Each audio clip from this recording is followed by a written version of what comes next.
변화할 줄 아는 삶을 위한 세계의 조언은 인생을 바꾸는 생각들. 바버라 오클리 지음, 이은경 옮김. 챕터 2 관점의 변화. 운동만큼 좋은 곳은 없다. 버스 운전기사인 클로디아 메도스는 평생 우울증을 겪으며 살아왔다. 그녀의 인생에서 행복과 즐거움을 찾아볼 수가 없었다. 그러던 어느 날 교통사고가 일어났다. 그 사고로 인해 클로디아가 소변을 보지 못하게 되면서 모든 것이 바뀌었다. 마인드 쉬프트. 60대에 접어든 우울증 환자 클로디아는 컨디션이 좋은 날이 몇 주 이상 지속되었던 때가 언제였는지 기억조차 하지 못했다. 모든 문제의 원인은 우울증이었다. 그녀는 평생 우울성 장애를 겪었다. 그래도 남들 앞에서는 정상적으로 행동하는 자신이 자랑스러웠다. 가끔은 일어나야 해, 이 소파에서 일어나야 해 하고 강박적으로 생각할 때도 있었다. 소파에서 일어나기 위해 나는 내 다리로 움직일 수 있어 라고 소리내어 말해야 할 때도 있었다. 시간이 갈수록 자신의 의지를 꺾는 마음속 목소리와 싸우기가 힘들어졌다. 그녀가 우울증을 겪게 된 특별한 계기는 따로 없었다. 우울증 징후는 어렸을 때부터 있었지만 정식으로 진단을 받은 시기는 대학에 입학했던 18살 때였다. 놀랍지는 않았다. 우울증은 집안 내력이었다. 그런 상황에서 클로디아가 무엇을 할 수 있었겠는가. 그녀가 할 수 있는 일은 대개 시간제 근무 일자리였고 시애틀 교통기관인 메트로 킹 카운티에서 출퇴근 시간대에 버스 운전기사로 일했다. 동시에 사랑하는 가족들을 돌보고 식사를 준비하기로 했다. 때때로 주치의는 클로디아에게 새로운 약을 처방해 주었지만 결과는 항상 똑같았다. 몇 개월, 길어 1년이면 효과는 사라졌고 예전과 다름없이 공허한 상태로 돌아갔다. 클로디아는 종종 쳇바퀴 같은 삶에서 벗어나고 싶은 충동을 느꼈지만 이내 자신은 쳇바퀴 안에도 들어가지 못한다고자라는 사실을 깨닫게 되었다. 인생 곳곳에 스며든 결코 사라지지 않는 고통을 매번 느껴야 했지만 그래도 자살할 수는 없다고 생각했다. 가족에게 상처를 주고 싶지 않았기 때문이다. 치료사까지 그녀가 자살한다면 가족들은 엄청난 충격을 받을 것이라고 강조를 했다. 게다가 가톨릭 문화에서 아이러니한 죄책감을 느끼며 성장한 클로디아는 자신이 죽으면 다른 사람이 뒤처리를 해야 하는 난장판만 벌어진다는 사실도 잘 알고 있었다. 소제목 소변이 모든 것을 바꿔놓았다. 평소 클로디아는 일할 때 길이가 12m인 버스나 중심부가 구부러지는 18m짜리 굴절 버스를 운전했다. 급여도 적당했고 우울할 때도 말할 수 있어 그녀에게 잘 맞는 일이었다. 더구나 그 일자리는 1993년에 제정된 가족 및 의료 휴가법의 보호를 받아서 주 운전사 외에 대충운전자 또한 안전을 보장받았다. 그녀는 주로 아침이나 저녁 출퇴근 시간대에 운전을 했다. 골칫거리가 많고 진상성이 많다고 알려진 노선은 피했다. 아침 저녁으로 출퇴근하는 승객들은 낮이나 밤늦게 버스를 타는 승객들과 달리 조용히 책을 읽거나 꾸벅꾸벅 조는 등 감정의 동요를 일으키지 않은 유형의 사람들이었다. 그래도 삶은 늘 아슬아슬했다.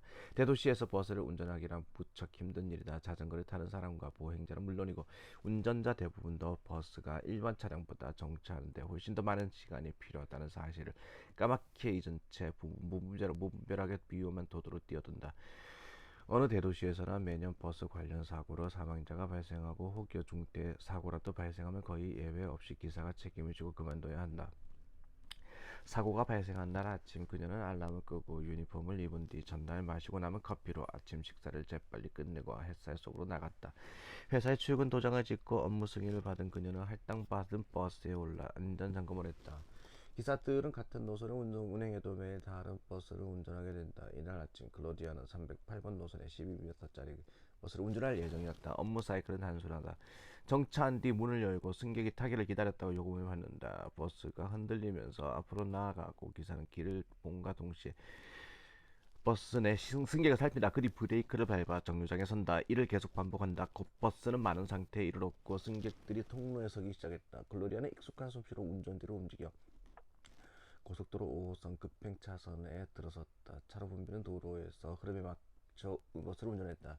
그녀가 시애틀 시내로 나아가는 스튜어트가 출구에 달았을 때 사건이 일어났다. 너무 순식간에 일어난 일이라서 나중에 다시 생각해봐도 순서를 알 수 없을 정도였다. 버스 앞에 가던 차가 갑자기 미끄러지듯 멈췄다. 운전자는 폭이 좁은 포장도로인 고속도로 갓길 가장자리에 차를 댔다. 그뿐이었다면 클로디아는 방향을 틀어서 차와 부딪히지 않게 주의해서 운전했을 것이다. 그러나 다른 문제가 있었다. 어찌된 영문인지 운전자가 차 문을 활짝 열어 놓고 걸어 나와서 차선을 가로막았다. 달리는 버스의 바로 코앞 풍경이었다. 글로리아는 운전석 옆 사이드 미러를 보고 방향 지시등을 켠 뒤 운전대를 왼쪽으로 꺾으며 브레이크를 세게 밟았다. 이는 마치 20톤이나 나가는 고래가 쇼핑카트를 탄 채로 방향을 틀어 움직임을 멈추는 것과 같았다. 정신을 차리고 클로디아가 운전한 버스는 이미 차를 들이받은 상태였다. 다만 재빠른 반응으로 속도를 줄인 덕분에 놀랍게도 승객들은 단 한 명도 다치지 않았다. 그러나 버스에서 내린 그녀는 사태가 아직 끝나지 않았음을 알았다. 버스 뒤에 세워진 수많은 차의 운전자와 승객들이 소란을 피우고 있었던 것이다. 경찰이 출동한 뒤 클로디아는 사고 뒤처리에 필요한 절차를 기계적으로 밟았다. 하지만 교통법이 발목을 잡았다. 일반적으로 버스 운전사는 우발적인 사태에 대비해서 방어 운전을 해야 한다. 다른 운전자가 갑자기 브레이크를 밟고 차도 한가운데 내리는 황당한 상황도 예외는 아니었다. 그로 인해 그녀는 안전거리 미약부로 범칙금을 부과받았다. 마치 복부를 한 대 얻어맞은 듯한 기분이 들었다.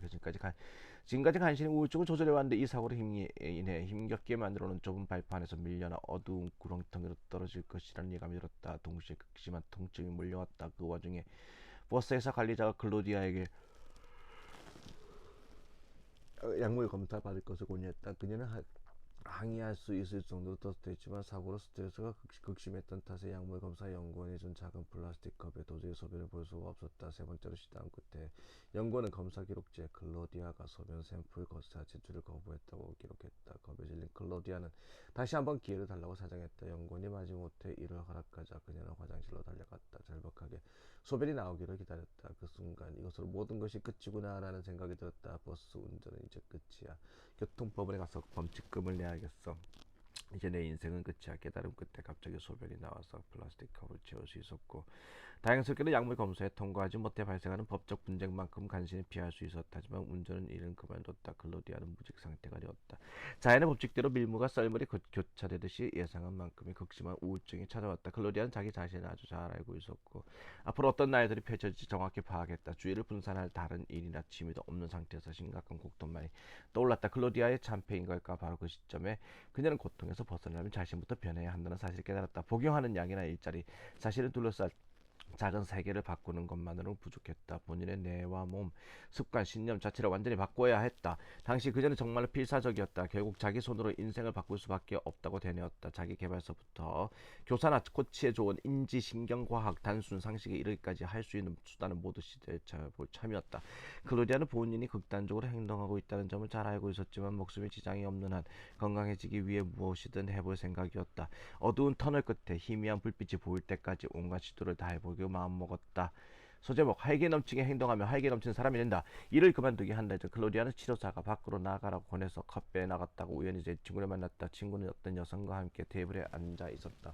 카페에 남는 자리가 없자 클로디아는 같이 앉아도 되겠냐고 물었고 그 두 사람은 흔쾌히 그러라고 했다. 알고 보니 두 사람은 재즈 에어로빅 수업을 같이 다니는 사이였는데 아직 운동으로 인한 흥분이 가시지 않은 상태였다. 클로디아는 운동에 취미가 없었지만 두 사람의 모습만은 오래오래 기억에 남았다. 사고 다음날 클로디아는 출근하는 대신 운동교실에 갔다. 카톨릭 신자인 그녀는 버스 사고 가해자로서 느끼는 죄책감을 덜기 운동에 적절한 처벌이라고 처벌이라고 생각했다. 수업을 들으려면 한 달 강습료인 38달러를 내야 했다. 클로디아는 일하러 다니듯 매일 수업에 참석하여 수강료 본전을 뽑겠다고 다짐을 했다. 첫 강습에 참가한 뒤로는 교실 뒤편에 서서 가볍게 춤을 추거나 무릎을 굽혔다 펴면서 다른 수강생들이 땀을 뻘뻘 흘리며 몸을 움직이는 모습을 지켜봤다. 수업이 끝나자 활기 넘치는 강사가 클로디아에게 소감을 물었다. 그녀는 제가 그렇게 빨리 움직일 수 있을지 모르겠네요 라고 대답했다. 그러자 강사는 그냥 수업을 잘 따라오려고 하면 돼요 라고 말하고는 금세 자리를 떴다. 그러나 강사는 클로디아를 유심히 지켜봤다. 다음 강습 시간에는 시미 어깨를 앞뒤로 빠르게 흔드는 춤 시미를 췄다. 그녀는 시미를 출 줄 몰랐다. 원래 가톨릭 신자인 여성은 시미를 추지 않는 법이다. 하지만 아닌가? 마침내 그녀는 새로운 세계에 발을 들였다. 강습 시간에 추는 춤은 시미만이 아니었다.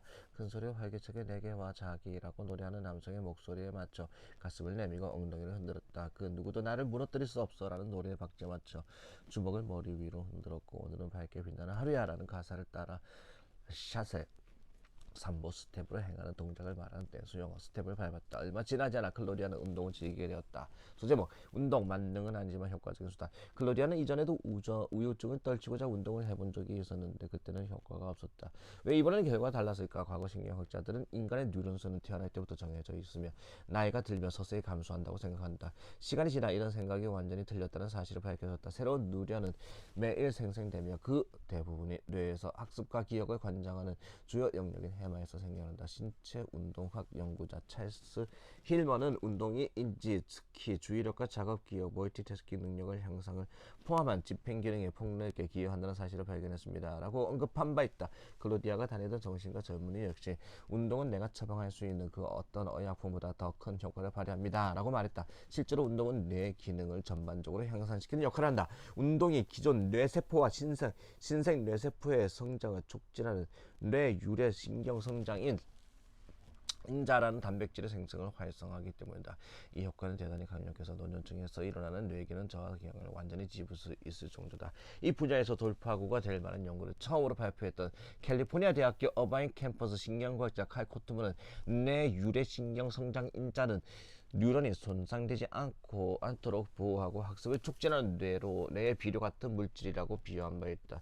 또한 운동은 세포 사이 혹은 뇌 부위 사이에 신호를 전달하는 화학물질의 분비를 활성화시킨다. 운동으로 혈류가 증가하는 단순한 현상이 신체 기능은 물론이고 인지 능력에도 영향을 미치는 것이다. 사실 나이가 들면 자연스럽게 뉴런 사이를 연결하는 지점이 시냅스가 감소한다. 이는 마치 수도관 부식이 일어나면서 필요한 곳에 물을 공급할 수 없는 상황과 같다. 뇌 유래 신경 성장 인자는 이런 부식 현상을 늦추거나 되돌리는 역할을 한다. 나아가 아직 정확한 작동 기제는 알려져 있지 않지만 운동은 장기 기억 능력도 높일 수 있다고 한다. 이는 학습의 아주 핵심적인 요소다. 따라서 뇌가 노화하는 사람들에게 운동은 동화 속 요정 할머니가 마법 지팡이를 휘두르는 것과 같은 효과를 발휘할 수 있다. 노인의 경우 일주일에 75분간 빨리 걸으면 일주일에 225분간 걸었을 때와 동등한 인지 향상 효과를 기대할 수 있다고 한다. 그러나 이와 관련해서 균형 잡힌 시각을 지닐 필요도 있다. 만약 학습 능력을 향상하고 긍정적으로 생각하는데 운동만 필요할 뿐이라면 올림픽에 출전하는 운동 선수들은 하나같이 발랄한 천재들일 것이다. 반대로 신체 질병으로 운동을 할 수 없는 수많은 사람들도 별다른 문제 없이 학습하고 추론할 수 있다. 스티븐 호킹을 떠올려보자. 어쨌든 운동을 하면 여러 신경 변화가 일어나므로 새로운 내용을 배우거나 사고방식을 바꾸자 할 때 노력이 된다.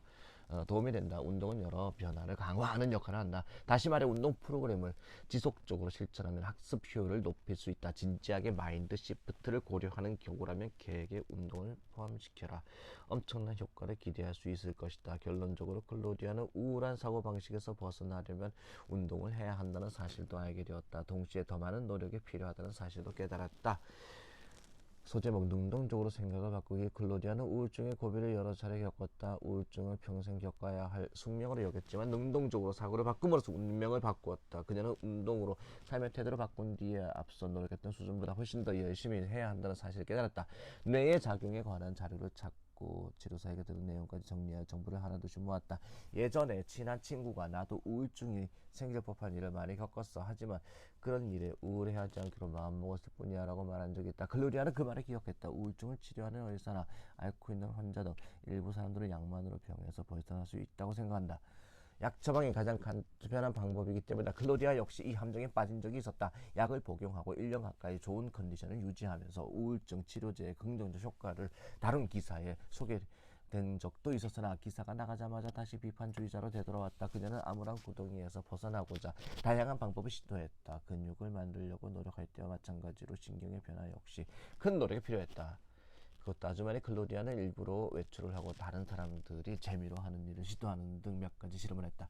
그녀는 자기 자신에게 너라고 특별히 다를 리 없어라고 말하며 타일렀다. 때로는 무엇이든 하든 간에 머릿속에는 침울한 결과를 예상하며 관성대로 행동하려고 했다. 그러나 클로디아는 자기 마음을 그대로 믿어서는 안 된다는 사실을 잘 알고 있었다. 어두운 마음은 때때로 어디서 짓을 시켰기 때문이다. 그녀는 자기 자신을 객관적으로 관찰할 수 있도록 나름의 기준을 만들어 기록했다. 보통 사람들이 즐기는 일을 하기 전에 클로디아는 즐거움의 기준을 1부터 10까지 점수를 매긴 다음에 이 활동은 몇 점이 나을까라고 스스로에게 묻다. 일을 마친 다음에는 점수를 다시 평가했다. 놀랍게도 예상한 것보다 실제로 경험한 것이 뒤에 점수가 더 높게 나왔다. 얼마 후 클로디아는 본인이 어떤 행동을 할 때 즐겁다고 느끼는지 알게 되었고 그 활동을 되풀이했다. 그녀는 약만으로 우울증을 극복할 수 없다는 사실을 서서히 깨달았다. 결국 사고방식 자체를 바꾸는 노력을 하지 않으면 마음이 다시 옛날 패턴으로 돌아갈 수 있을 거라는 사실을 알게 되었다. 사고방식을 바꾸려는 시도는 매일 계속해야 하는 과정이었다. 평소 클로디아는 감수성이 무척 예민한 편이어서 뉴스 프로그램에서 다른 사람들이 고통받는 모습을 보는 것만으로도 우울해지곤 했다. 그래서 뉴스를 보지 않고 토크 방송이나 음악 방송 위주로 시청하기로 마음먹었다. 대신 본인의 문제를 잘 이해하는 믿을 만한 친구를 통해 필요한 뉴스와 정치 정보를 얻었다. 그녀는 자신이 발가락을 찢든 누군가의 부상 소식을 듣든 간에 고통이라는 감정은 뇌의 지각에서 비롯된다는 사실을 알고 있었다. 본인이 느끼는 통증의 대부분은 어떠한 사건에 관한 무서운 이야기를 스스로 되뇌고 재해석하는 데서 생기는 경우가 많았다. 그래서 클로디아는 감정이나 고통에 사로잡히기보다 문제를 이성적으로 파악하고 해결 방안을 찾는 방향으로 나아가고자 했다. 버스 사고가 일어난 지 3년이 지난 후 이전과 달리 생기 넘치는 66세의 클로디아는 이렇게 말했다. 직장을 그만둔 다음에 여러 행운이 따랐습니다. 버스 운전을 하지 않았으니 스트레스가 줄어든 대신 수면 시간과 몸을 돌볼 시간이 늘어났죠. 친구를 깊게 사귀게 되었고 지적인 자극을 받을 기회도 생겼습니다.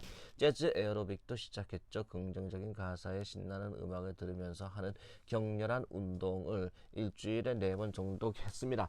버스 사고가 일어난 지 3년이 지난 지금 저는 제 자신이 무척 자랑스럽습니다. 제가 이렇게 발전할 줄도 생각도 못했어요. 물론 저는 부자도 아니고 학위를 따지도 대단한 발전을 한 것도 아닙니다. 하지만 지금은 매일 일정한 시간에 침대에서 일어날 수 있어요. 이제는 무기력한 우울증을 느끼지 않죠. 3년이 넘도록 심각한 우울증 증세가 나타나지 않았어요. 계속 재발하는 심각한 만성 우울증에서 벗어나 잘 살아가는 방법을 배웠다고 자신에게 말할 수 있습니다. 저는 세상을 덜 고통스럽게 바라보는 법을 배웠어요. 그런 관점들을 갖추기까지 지속적인 학습과 노력이 필요했죠. 원하는 바를 얻으려면 꾸준히 노력해야 한다고 강조하는 태도는 분명히 요즘 유행과 다소 거리가 있습니다. 하지만 결국 우리 대부분은 살아가는 내내 노력하고 집중해야 합니다. 이제 제 삶은 건강한 생활 방식 위주로 돌아갑니다. 저는 오래 살고 싶어서가 아니라 살아있는 동안 기분 좋게 지내고 싶어서 이를 고수합니다. 단 1분 1초도 고통스럽게 살고 싶지 않아요. 제가 의도한 행동이 실제 건강에도 확실한 영향을 미쳤을까요? 사실은 저도 잘 모릅니다. 책에서 읽은 내용에 따르면 신경회로가 이미 확립된 상황에서 이를 바꾸기는 쉽지 않다고 해요. 의식적으로 행한 노력이 지각에 얼마나 영향을 미쳤는지는 알 수 없습니다. 전 단지 앞으로의 행동과 경험을 바꾸겠다고 마음먹었을 뿐이에요. 즐거움을 제 삶의 방침으로 정하려고요. 많은 이들이 신경 썼던 과거와 달리 지금은 무엇을 하든 간에 저 자신을 최우선으로 생각합니다. 그런 다음 여유가 닿는 대로 다른 사람과 다른 생물 그 외 사물들을 보죠. 이 사실을 깨닫기까지 아주 많은 시간이 걸렸어요. 하지만 실은 무척 단순한 깨달음입니다. 핵심은 애정의 우선순위에 따르는 것이니까요. 저는 요즘 아주 긍정적인 사람이라는 말을 듣고 있어요. 예전이라면 상상하지도 못했을 이야기죠.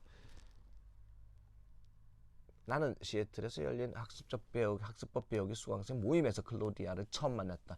그녀의 생기 넘치고 쾌활한 태도는 여러 수강생 가운데서 단연 돋보였다. 과거 우울증 환자였다는 사실을 믿기지 않을 정도였다.